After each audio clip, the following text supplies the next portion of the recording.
Alright everybody, welcome back to a brand new video. Today we're reacting and having a discussion about a video from DJLuc. So, original video will be linked in the description if you want to watch the original, but we're here to have a discussion about it. I actually watched a couple of videos from DJ here, learning about like Wesker and stuff like that. So it's cool to be back and to be able to talk about another topic from him. So, let's get into it. If you're new to playing Dead by Daylight and think playing killer is scary, you're not alone. This can also go for people who already play Dead by Daylight and prefer playing the killer role sometimes. You might have experienced this feeling of either like dread, fear, ripple meditation, but all your feelings can be summed up into one single word: anxiety. Killer anxiety is an actual saying in the Dead by Daylight Killer I'm Scared book. I'm capping, I made that shit up. But this term, killer anxiety, is a real term in the DBD community, and it's actually something I used to struggle with too. In this video, I'm not gonna lie, when I was actually like going through like forums or other things like that before, and just looking at like different topics that people have been talking about with DBD and stuff like that, this is something I've seen actually discussed. And I've seen a lot of like on Reddit especially, that there's been posts that people say like I have anxiety trying to play the killer, I don't really enjoy playing it. I've even discussed this with like new players that were getting into DBD before, and they found that they don't really enjoy playing killer starting out because it gave them a bunch of anxiety. They didn't really enjoy it that much. I think that was actually a very common thing that I hear a lot about, and you know, it's very interesting to see that. And I think this kind of goes away with experience. I think the more that you take the matches to the chin in that kind of way, getting all in every loss you possibly can collect and trying to learn more and more, I think then it kind of fades over time. But let's continue. could say more. Nah, to be for real, there's multiple ways people acquire killer anxiety, so I'm gonna go over the reasons and how people develop it to better explain what it actually is. How does someone develop killer anxiety? Usually the main factor in getting it is just the title. You're the killer. You're the one who needs to beat the other 4 players slash people that are in the game with you. It's 4 actually other living people going against you, just one person. So it's a team versus one person. This also goes for other games, for other people too. Take me for example. I dabbled in Mortal Kombat videos but gave up due to how actually bad MK1 is. You could say I have anxiety due to me being scared of losing to people I'm better than just because the game is shit. I have anxiety playing MK11 because the mechanics in that game are so horrid. I don't want to lose because the game's shitty fucking design. And I have anxiety playing MKX because the only people that still play that game forgot what the sound looks like. These are just example of. That is a very interesting thing that I see, honestly. And this is something that I've heard a lot about, like I mentioned earlier, and that's one of those things that I think that people struggle with, is having to overcome that struggle of trying to be able to outplay 4 different people with 4 different experience levels, 4 different kinds of perks, and 4 different you know, I guess other things, and then also the maps too. So, and also if you take a lot of bad losses, I think it kind of really makes you just kind of feel discouraged to get back into the fray, and makes you want to not really play as much. And I think that's something that a lot of people share, and I think that's something that a lot of people can relate to. And it's interesting to see that, and I do think that it definitely reigns true for a lot of people, you know.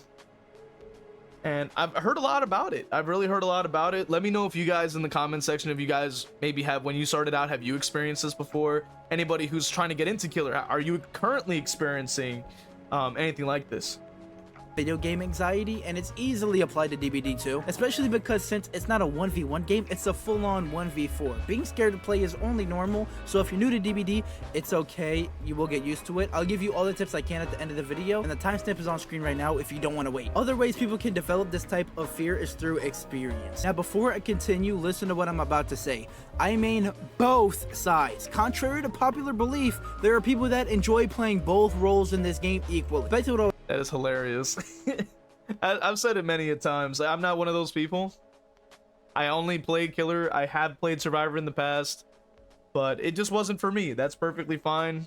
There's other people that maybe play killer that probably don't enjoy it either, so then they switched over to the survivor side. I've actually known people that have done that too. Like they just kind of switch over because they find that it's just a bit more chill, and they don't really want to, you know, stress themselves out trying to deal with the killer stuff.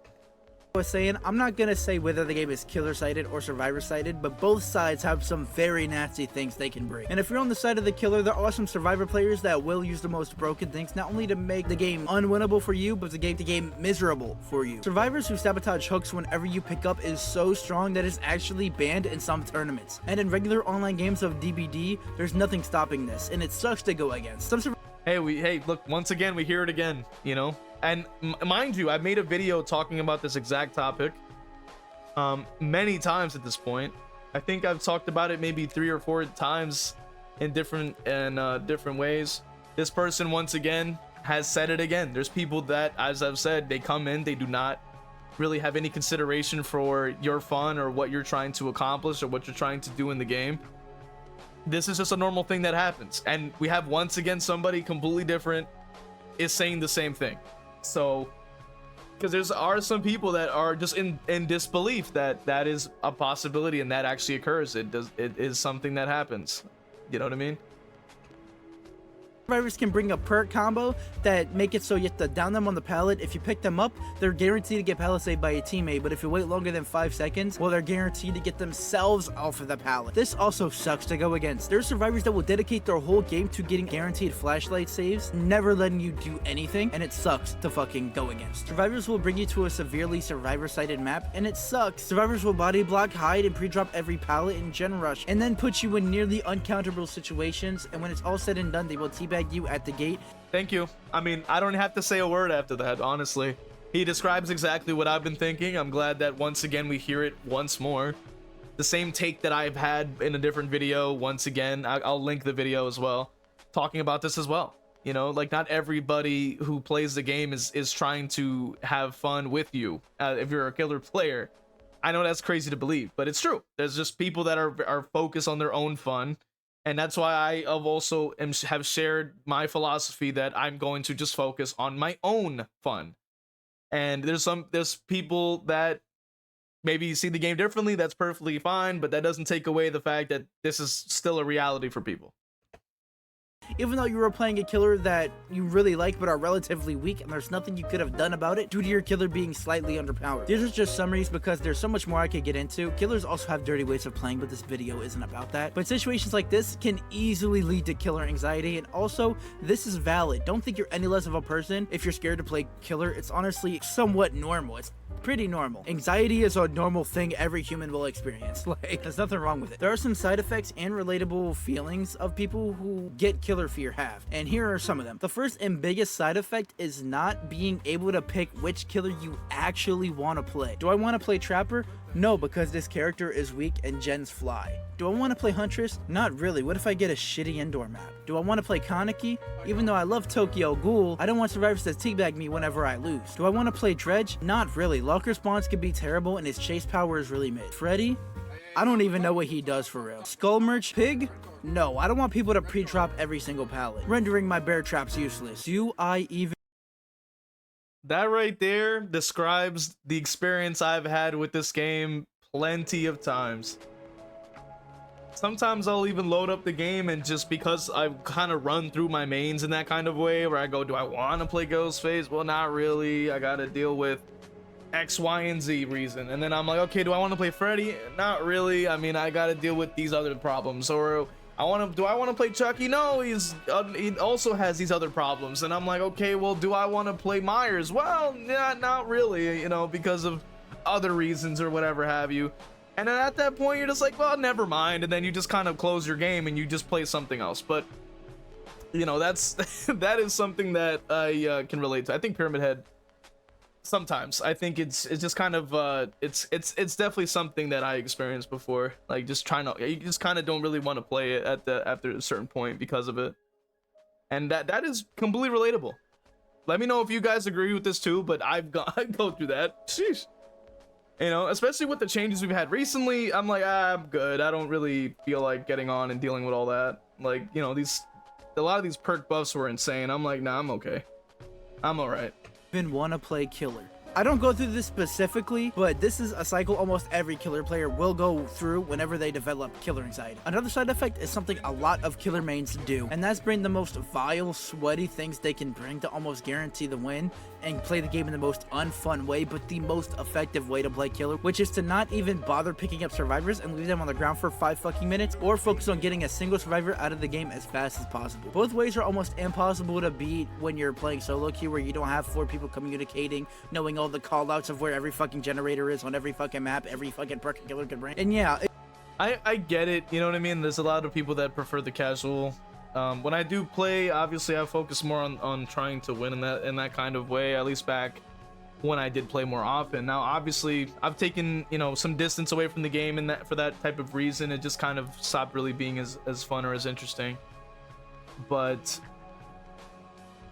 that kind of touches in on a much deeper issue, I think, with DBD, where it's like we're at a point now with like just how the game has kind of sort of formed, where it's like you're just kind of forced into using sweaty stuff in order to actually have fun or actually play casually. Running a meme, it's kind of the inverse nowadays when it comes to building up your killer. If you want to run a meme build, you're gonna have to expect to get gen rush and sweated on all day long, and if you run quad slowdown, you can at least expect that the game won't fly in under 5 minutes. So it's like, you want to chill, well, you got to run quad slowdown. If you want to sweat, run a meme build, you know what I mean? And it's kind of unfortunate.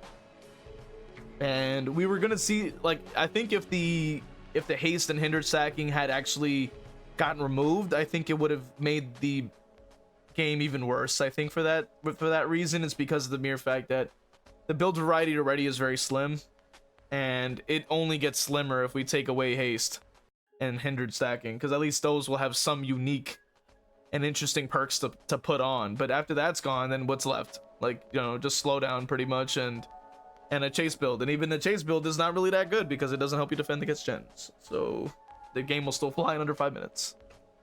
it just literally sucks for like your average survivor player. Another way to deal with this is an easier option. Just don't play. Sometimes playing killer can be so scary that people don't play the game. Which honestly, don't play the game. I can't even blame you for that. If you genuinely get anxiety from playing a game, don't play it.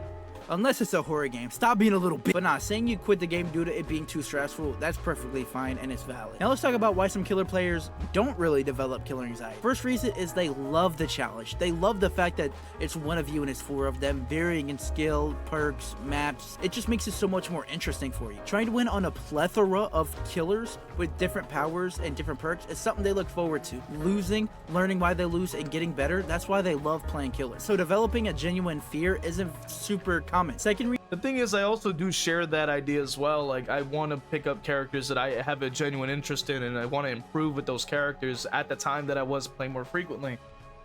And that was the reason that I also just didn't experience that. But it kind of goes both ways because, you know, I think that it only can go so far when a lot of things that you do face are kind of out of your control or have nothing to do with your skill.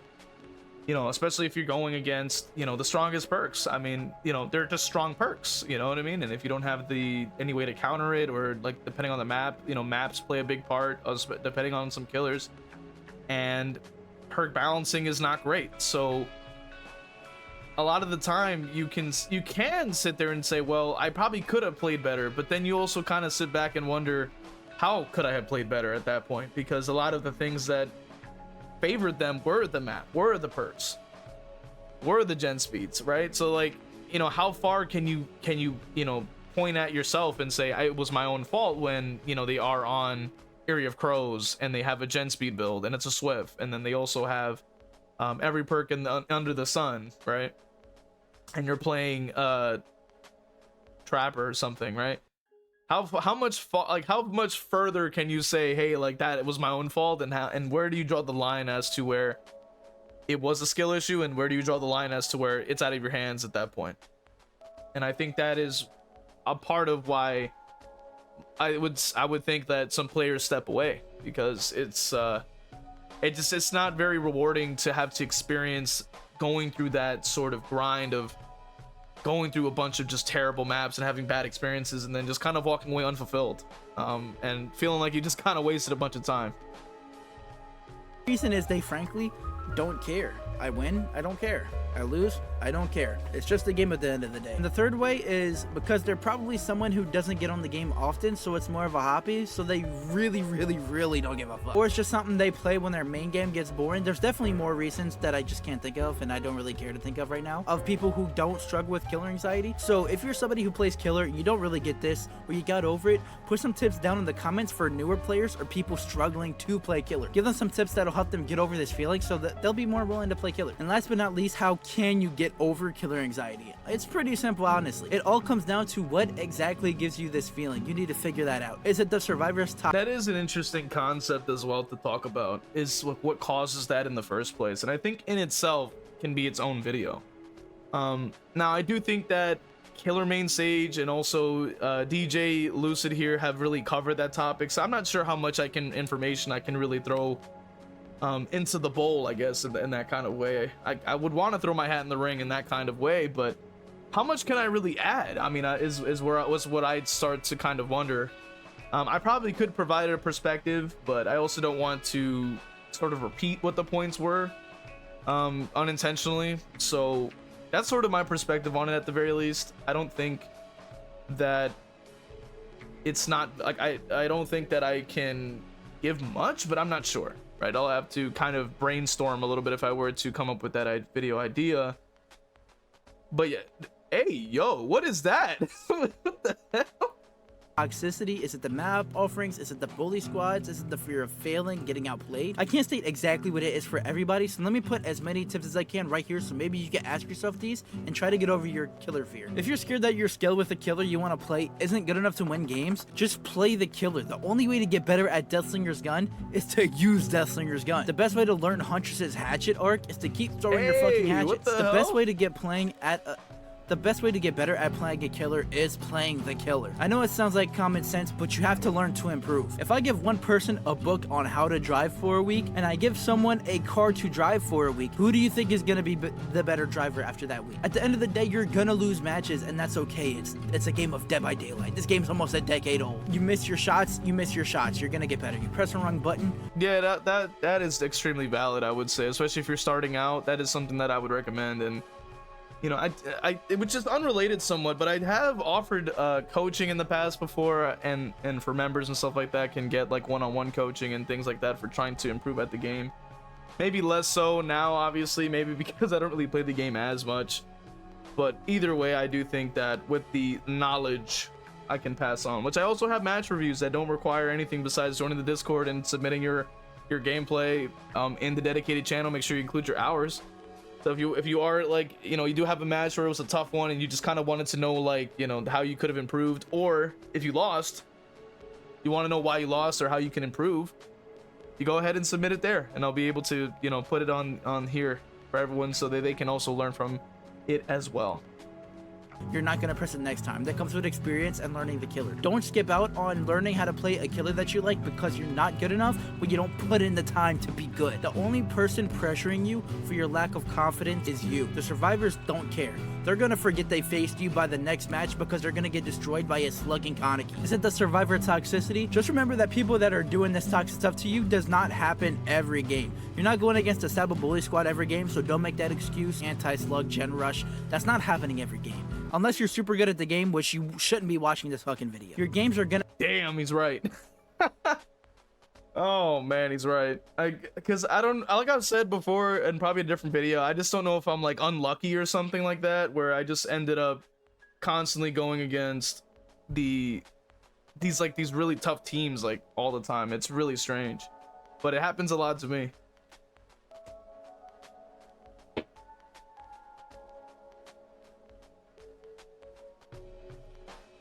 According to Hens, at least, we know that, you know, the MMR is a joke, right? At least from what he's said before.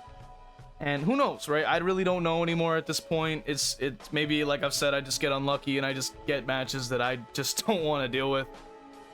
Let me know if you guys relate. But with that being said, this will be the end of the video for you guys. The original will be linked in the description, so go ahead and watch that. Support DJLuc. And if you want to support me, we have links in the description. You can go ahead and follow on Twitch to watch me play Killer Live. You can join the Discord, join the community. I'll see you guys in the next video.